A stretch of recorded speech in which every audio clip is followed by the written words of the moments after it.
მამაკაცები, რომელსაც ცოლები გაგდებული ყავთ უცხოეთში, ზოგი უკვე 15-20 წელიწადია და მეტიც. როგორ სულგმულობენ და როგორ ამბობენ, რომ ისინი მამაკაცები არიან. ესე იგი, ცოლის მონური შრომით მოიწყო ცხოვრება. ჩვენ აღსარებებს ვისმენთ. საყვარლები გაიჩინა, არა ყველაზე ვამბობ, რა თქმა, საყვარლები გაიჩინეს. კაი მანქანები, ჯიპი უყვარს ქართველს, არა? ღიპი დაიდო, ჯიპი შეიძინა. დიდი ბინები, სასახლეები, ერთი კი არა, რამდენიმე.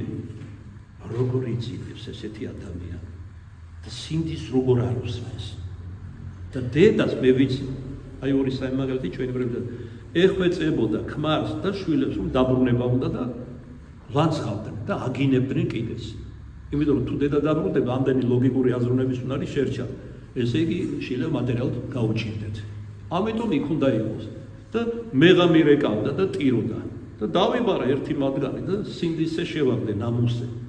შენ რა კაცი ხარ? პირდაპირ გეტყვი მეთქი რა. შენ კაცი არა ხარ მეთქი. და ასე შემდეგ. სხვათა შორის ის დედაკაცი როგორ ამბობთ ხოლმე, სვაბოდაზე გამოვიდა. დაბრუნდა უცხოეთის მონური შრომიდან სახლში. მაგრამ ამ ქმარმა დატოვა. ერთი მაგალითი მომაქვს ინკოგნიტო და ასეთი მაგალითები არაერთია საყვარელი. ნუ შვილები ვინ გაიზარდნენ, ტაცებლები, ნარკომანები, არა ყველა, მაგრამ საგრძნობი ნაწილი. და ასე შემდეგ.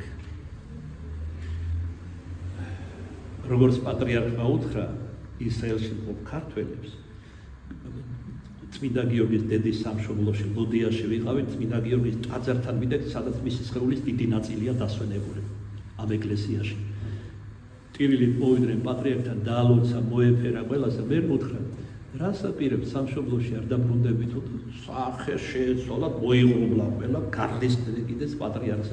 პატრიარქი რა ძალით ხომ რო იტყვიან ხოლმე ტროს ხომ არ ჩააბავს, ჩამოიყვანოს, უთხრა რომ თქვენ რომ მიდიხართ, მინდა იცოდეთ რომ თქვენ ადგილას სხვები შემოდიან სხვა ქვეყნებიდან და გვიტარდებიან. და დადგება დრო, მოგინდება ჩამოსვლა, მაგრამ ვეღარ ჩამოხვალ.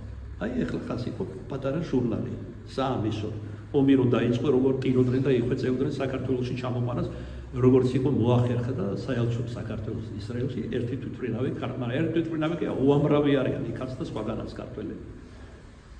მოდი თქვენ ენაზე ვიტყვით ახალი ქართველების, ეს მათი არჩევანია, მაგრამ თქვენ არ უნდა იფიქროთ, რომ თუ თქვენ წავალთ, საქართველო დაიღუპება.